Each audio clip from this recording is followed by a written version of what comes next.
में तो परिवर्तन की लहर है और वलसाड़ में इंडिया गठबंधन का काफ़ी जोर है कि इस बार भाजपा की सरकार आएगी। हमारे के बगल में दमन में गांधी को तो कुछ बोलने को नहीं आता है। वो बोलता है बटाका डालो तो सोना निकले। नमस्कार, मैं अजय यादव और आप देख रहे हैं प्रज्ञा न्यूज। आज 5 तारीख है, 5 मई और सुबह का समय है। आप देख सकते हैं कि सूरज निकल ही रहे हैं वहाँ से। और मेरे साथ यहाँ पर सुबह सुबह काफ़ी लोग इकट्ठे हो गए हैं। और परसों 7 तारीख को 7 मई को न्यूज अपना ये एक मिनट फिर से गुजरात में 26 सीटों पर 7 मई को चुनाव है। तो उसको लेकर आज हम यहाँ पर लोगों से चर्चा करेंगे, क्योंकि यहाँ पर परप्रांतीय है और यहाँ के लोकल लोग भी हैं। तो एक अपने को विषय आएगा कि किसकी सरकार आ रही है और सुबह सुबह क्या दिमाग फ्रेश है सबका। तो यहाँ पर हम बातचीत करेंगे सभी से कि किसकी सरकार आ रही है। तो हमारे साथ जी, आपका नाम? जितन यादव जी। तो इस बार 7 तारीख को चुनाव है, खास करके अपने वलसाड़ ज़िले का। वलसाड़ की सीट किसकी आ रही है? और अगर आप अनुभवी हैं, आप तो अनुभवी हैं ही, और बता सकते हैं कि पूरे देश में किसकी सरकार आ रही है? देश में तो परिवर्तन की लहर है और वलसाड़ में इंडिया गठबंधन का काफ़ी जोर है। काफ़ी बढ़िया प्रत्याशी भी उनका है, ज़मीनी बात भी कर रहे हैं। इसलिए आशा है कि वलसाड़ में भी परिवर्तन है, देश में तो परिवर्तन है जी। जब परिवर्तन की बात करते हैं तो सामने प्रधानमंत्री कौन हो सकता है, आप बता सकते हैं अगर तो? हाँ, प्रधानमंत्री की तो खास बात नहीं होती है। इसके पहले भी अटल बिहारी वाजपेयी जी से उनके सामने बिना प्रत्याशी के चुनाव परिवर्तन हुआ था और मनमोहन सिंह बनाए गए, सबसे योग्य व्यक्ति रहे और बढ़िया सरकार उन्होंने 10 साल चलाया भी था। तो जैसा कि भाई साहब ने कहा कि अभी ठीक है, मैं सभी से बातचीत करूंगा। जैसे कि भाई साहब ने कहा कि अभी परिवर्तन की लहर है, तो आपको क्या लगता है इस बार भाजपा सरकार जा रही है, कांग्रेस और इंडिया सरकार आ रही है? नहीं, भाजपा सरकार 400 के पार आ जाएगी अपनी बार, और फुल बहुमत से भाजपा सरकार आएगी। मोदी जी प्रधानमंत्री बनेंगे जी। लेकिन लोग कह रहे हैं कि परिवर्तन की लहर है, तो क्या कहना चाहेंगे आप इस पर? परिवर्तन की लहर तो नहीं है, बट 4 से तो नहीं आएंगे, बट मोदी का गवर्नमेंट बनेगा, 100% बनेगा जी। तो मोदी जी का सरकार आएगा वापस फिर से, यहाँ कहना है। तो मतलब क्या काम है उनके, काम गिनाएंगे उनके? अच्छा काम कर रहे हैं, अभी कंट्री के लिए डेवलपमेंट कर रहे हैं, वो अच्छा काम कर रहे हैं, इसलिए वो दोबारा आएंगे जी। तो यहाँ पर लोग बोल रहे हैं 400 पार, तो आप क्या कहना चाहेंगे? 400 पार कैसे होगा? नहीं, 400 पार तो हो ही नहीं सकता। 400 पार सरकार ही नहीं आ रही तो 400 पार की बात क्या? शिक्षा, स्वास्थ्य, रोजगार पे कोई इनका फोकस नहीं है। शिक्षा, स्वास्थ्य, रोजगार, महंगाई पे इनका फोकस नहीं है। लोकतंत्र और प्रजातंत्र, संविधान बचाने का ये पर्व है और परिवर्तन तो निश्चित है जी। तो इस बार अभी यहाँ पर आप क्या चाहते हैं, किसकी सरकार आ रही है? बीजेपी की। तो बीजेपी की आ रही है। अभी यहाँ राहुल गांधी भी आकर गए, अमित शाह भी आकर गए, तो कुछ परिवर्तन लग रहा है कि नहीं परिवर्तन होगा और 400 पार का जो नारा है उनका सही होगा? 400 पार का नारा सही होगा। तो 400 पार कैसे मिलेंगे? मिलेंगे, सब स्टेट मिला के मिलेंगे जी सर, आपका नाम? संजय यादव। तो अभी क्या कहना चाहेंगे, अभी का जो राजनीतिक माहौल है उस पर आप क्या कहना चाहेंगे? अभी तो ऐसा लग रहा है कि बीजेपी आएगी, बीजेपी का ही सरकार बनेगा। माहौल तो बीजेपी का ही है। तो आप देख सकते हैं कि ज़्यादातर लोग बीजेपी को ही कह रहे हैं कि बीजेपी ही आएगी। लेकिन बीजेपी ने जो काम गिनाना पड़ेगा। जैसे बीजेपी ने राम मंदिर बनाया, 370 हटाया, और 3 तलाक का, तो उस पर क्या वही सब फोकस, वही सब काम बोलता है, मोदी का काम बोलता है।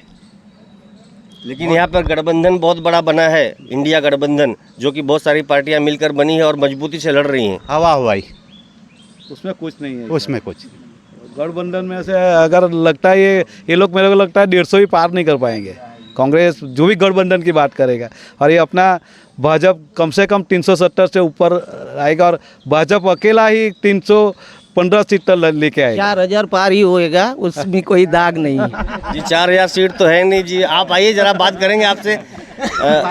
जी आइए पारस भाई, आप आइए। पारस भाई, आप जी। तो आपका नाम क्या है? जी, 4000 पार। अरे वो फिसल गई जवान जी। आगे बोलिए। इसके जैसा फिसल जाता है। क्या कहना चाहे, किसकी सरकार आ रही है? सरकार तो अभी बताया नहीं जा सकता है किसकी सरकार आएगी, लेकिन हवा तो बीजेपी की है और बीजेपी ही आएगी लगता है। अच्छा, मैं ये जानना चाहता हूँ, जो वलसाड़ सीट डांग सीट है, जो अभी धौल पटेल हैं और कांग्रेस से हैं अपने, वो तो कौन यहाँ पे किसकी सरकार आएगी? यहाँ पर तो बीजेपी ही है। मतलब ये डांग जिला की जो सीट है, हाँ बीजेपी। यहाँ अनंत जीतेगा, अनंत अनंत जीतेगा, अनंत पटेल पक्का जीतेगा। जीतेगा।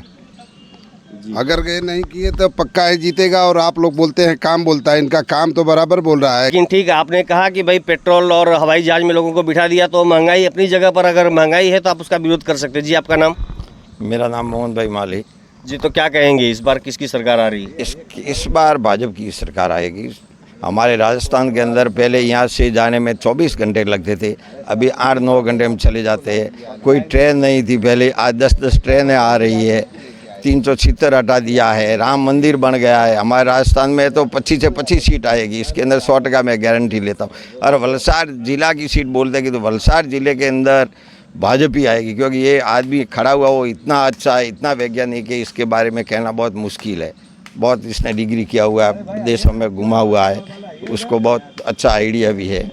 तो भाई साहब बता रहे हैं कि धवल पटेल आ रहे हैं वलसाड़ में। धवल पटेल को यहाँ कोई जानता नहीं, और बहुत जो आदमी आया है कांग्रेस से, जो आया हुआ है वो काम करता है, लोगों से मिल रहा है। यहाँ पे 70 से 80% लोग तो जानते ही नहीं धवल पटेल है कौन, उनका चेहरा भी कोई नहीं देखा। और ये आदमी तो रात दिन काम कर रहा है, और ये आदमी विधायक है, इसका भी काम बोलता है, इसके भी काम का जो लोग जानते हैं ना। बाकी तो ऐसे चलेगा, आप लोग जो करोगे जैसे कालाकंडी करो तो कैसे कुछ भी कर सकते हो। 400 नहीं 500 भी पार कर सकते हो आप लोग, बोलने से नहीं होता है। जी, तो जैसे कि अभी ये राम मंदिर बना था, क्या उसका अभी फायदा बीजेपी को होगा कि नहीं होगा? अब फ़ायदा ज़रूर होगा, जो कटोरा लेके चलने वाले उनको फ़ायदा होगा। राम मंदिर से हमको यहाँ विज्ञान पे आ रहे हैं, हमको चाहिए कॉलेज चाहिए, यूनिवर्सिटी चाहिए, उसके बाद में लोगों को सुविधा चाहिए। मंदिर से ही सब कुछ होता है क्या? हाँ, तो जो लोग बड़े नेता लोग जो बीमार होते हैं तो उनको राम मंदिर जाना चाहिए, दूसरे देश में इलाज कराने क्यों जाते हैं? सुला दो ले जाके। जी, जैसे आपने कहा विज्ञान के बाद में तो हमारा देश जो है कि चाँद पर पहुंच गया है, तो ऐसे में क्या कहेंगे जब लोग कहते हैं कि नहीं राम मंदिर जरूरी नहीं है, सिर्फ विज्ञान जरूरी, तो विज्ञान और दोनों साथ में चले तो क्या बुराई है? विज्ञान और वो मंदिर दोनों साथ में चल रहे हैं, साथ में चल रहे हैं। अच्छा विकास हो रहा है, देश का 1 नंबर 1 चल रहा है अपना। जी, मतलब कि देश विदेश में भी भारत का काफ़ी नाम हुआ काफ़ी है। नाम हो गया, काफ़ी आज अपना देश का बात आज से 20 साल पहले मेरे को ही मालूम है, 20 साल पहले कोई भारत को बाहर के देश को जानते भी नहीं थे। आज आगे संसार के अंदर भारत का डंका बज रहा है, कहीं भी जाओ तो भारत का नाम पहले आता है कि ये भारत के आदमी है। पहले भारत के आदमी कोई पहचानता ही नहीं था, इसलिए आज 100% एक 300-400 नहीं तो 370 ऐसी तो भाजपा की आएगी। तो क्या कहना चाहेंगे किसकी सरकार आ रही है? और आप वोट देने तो जा रहे हैं ना 7 तारीख को? मोदी है तो मुमकिन है, सब मुमकिन है। मोदी है तो मुमकिन है। और बगल में ही खड़े हैं भाई साहब जो कि विरोध कर रहे हैं मोदी का। विचार है, जो जिसके विचार है वो बोल रहे मैं हैं। विचार तो स्वतंत्र है, मैं विचार की बात नहीं करता हूँ, लेकिन आंकड़े इन्होंने दिए कि पेट्रोल हुआ, गैस हुआ और भी सब चीज़ें गिना रहे हैं। सही है, कुछ हद तक सही है, लेकिन कुछ हद तक उनके आगे कुछ नहीं है। आज जो नाम है, जो देश में छवि है, वो बहुत अच्छी है उनके थ्रू। जी, क्या कहना चाहेंगे आप? आएगा अब की बार 400 पार। अब की बार 400 पार। तो ठीक है, और भी लोग हैं, बात करते हैं। यहाँ पर हमारे वरिष्ठ खड़े हैं। जी, मोदी जी ने बहुत बढ़िया काम किया है, जो सबको दिख रहा है। हर जगह उनका मतलब काम करने की जो स्पीड है, आज 10 सालों के अंदर एक उनके 10 साल देख लीजिए, एक अपने 10 साल देख लीजिए, ज़मीन और आसमान का अंतर है। आप कुछ कहेंगे? बस मोदी है तो मुमकिन है, और इस बार तो मोदी ही है, सरकार मोदी ही आएगी। और बाकी वो नहीं 350-70 तो पार करेगी। बाकी कोई कैंडिडेट ही नहीं है ना। मेन बात क्या, कैंडिडेट होना चाहिए सामने, प्रधानमंत्री का जो कैंडिडेट होना चाहिए वो बिल्कुल सामने नहीं दिख रहा है। वो खिचड़ी सरकार है पूरा, तो उस पर वो बोलता है मैं बनूँ, वो बोलता है मैं बनूँ, कोई ना कोई वो तो होना चाहिए, इसलिए उसमें कुछ नहीं है। तो इनका कहना है कि कोई सामने कैंडिडेट नहीं है, प्रधानमंत्री का जो कैंडिडेट होता है वो कोई मजबूती से खड़ा नहीं अरे है। भाई साहब, यही जमाना था, एक जमाना था कि इंदिरा गांधी जी के सामने भी कोई कैंडिडेट नहीं था। इंदिरा गांधी जी के ज़माने यही है, यही गुजरात है, यहाँ पे कांग्रेस वालों के सामने कैंडिडेट नहीं मिलते थे। तो चाल जो है, चाल से वो चले हैं तो 40 साल चले हैं। दशा बोलते हैं ना, इनकी स्पीड ऐसी है कि कहाँ एक्सीडेंट हो नहीं हो इनको मालूम नहीं, हमको किस दिशा में जाना है, देश को कहाँ तक पहुँचा दिए हैं। वो गरीबों से पूछिए, आप गरीब लोगों से पूछोगे तब मालूम पड़ेगा आपको। यहाँ तो डर से लोग, डर से नहीं बोल रहे हैं लोग, यहाँ जो स्टेटमेंट दे रहे हैं ना, आधे लोग डर से स्टेटमेंट नहीं दे रहे हैं। और डरने वाली बात नहीं है। अगर देश को बचाना है, देश का हमारा जो कहना आपको खराब लगेगा, देश का दुर्भाग्य होगा तो फिर ये सरकार वापस आएगी। जी, आप डर की बात करें तो डरते किससे डरते हैं आप? डर की कौन सी बात है? डरते हैं यहाँ पे ये लोग डरा के ही सबको लाए हैं। पहले तो ये लोग जो है जिस आदमी को, जिन जिन नेताओं को बोले कि इनके ऊपर ये आरोप है, जब इनके पास नहीं थे तो उनके पास आरोप था कि जो है 2 नंबरी हैं, ये गलत कमाए हैं। अजीत पवार है, नारायण राणे हैं। जब दूसरी जगह थे तो वो लोग चोर थे, बेईमान थे। इनके यहाँ आके तो दूध के धुले हो गए। दूसरी जगह के जो घपलेबाज होते हैं, इनके यहाँ है तो दूध के धुले हो जाते हैं। तो ये डरा के लाए हैं। जिस दिन इनकी सरकार को गड़बड़ होने का हुआ ना, ये कांग्रेस मुक्त कर रहे थे, ये खुद भाजपा को कांग्रेस युक्त कर लिए हैं। इनको लीडर नहीं मिलते हैं, कांग्रेस से ही इनको लेना पड़ता है, उनसे ही सीखना पड़ता है। तो जब चोरों को आप लोगे तो आपकी चोरों की टीम ज़्यादा बड़ी हो गई है, तो आपको वही लोग आपको डुबाएंगे जिनको आप लेके आए हो। जी, आपका नाम? हरिराम यादव। जी, जैसे कि हरिराम भाई ने अभी कहा कि जो सारी पार्टियां कांग्रेस की जो चोर लोग थे वो बीजेपी में आ गया है, तो वो ये कांग्रेस युक्त हो गई है, तो आप उसके बारे में क्या कहना चाहेंगे? कोई कांग्रेस युक्त नहीं हुई है। कांग्रेस वाला कांग्रेस ही है और बीजेपी वाले बीजेपी है। सब बीजेपी में काम अच्छा चल रहा है। जो शोर होता तो शोर ही रहेगा। वो आज केजरीवाल अंदर ही बैठा है, वो शोर ही है ना, 1 नंबर का शोर। पूरा दारू खा पी लिया। तो जो दूसरी पार्टियों के जो नेता आ रहे हैं बीजेपी में, तो क्या बीजेपी के लिए घातक सिद्ध हो सकता है? क्योंकि जो पुराने कार्यकर्ता हैं वो बैठे हैं और नए कार्यकर्ताओं को टिकट मिल जा रहा है, तो इसमें भी कुछ दिक्कत हो सकती है बीजेपी को? दिक्कत तो ऐसी होती है कि लेना नहीं चाहिए, किंतु ले अब वो सामने से आ रहे कि हमारे को लो, नहीं लेना चाहिए। सही बात है, ये बात नहीं लेना चाहिए। दूसरी बात तो काफ़ी लोग सहमत है। तो मैं आपको ये जानना चाहता हूँ कि जैसे कि विपक्ष मजबूत है नहीं है वो तो बात की बात है, लेकिन जो उनके सामने प्रधानमंत्री का चेहरा एक नहीं दे पा रहे हैं, तो क्या एक ये उससे तो कुछ फर्क नहीं पड़ता। चेहरे से, चेहरे का कोई मायने नहीं होता है। विजन है। इस समय इंडिया गठबंधन के पास विजन है। उन्होंने जो अभी घोषणा पत्र दिया है उसमें ज़मीनी घोषणा पत्र है, जनता के से अटैच है और जनता के मुद्दे हैं। जनता ही चुनाव हराती है और जिताती है। नेता का कोई मायने नहीं रखता। नेता तो कोई भी हो सकता है, लेकिन जनता ही परिवर्तन ला रही है और जनता परिवर्तन ला के रहेगी, चाहे कुछ भी करें। सरकार बदल रही है और 100% बदल रही है। जी, 7 तारीख को वोटिंग है वापी में, तो आप वोट डालने जा रहे हैं? जा रहे हैं ना, क्यों नहीं जाएंगे? हमारे वोट का कितना इम्पोर्टेंट है वो मालूम है आपको। एक वोट से तो कुछ ना कुछ हो जाता है। तो किसकी सरकार आ रही है? भाजपा की। हम भाजपा वाले हैं इधर का। मोदी है तो मुमकिन है, मोदी बिना कुछ भी नहीं है। सब लोग बोलते हैं वो गलत है। मोदी ही सबसे अच्छे है।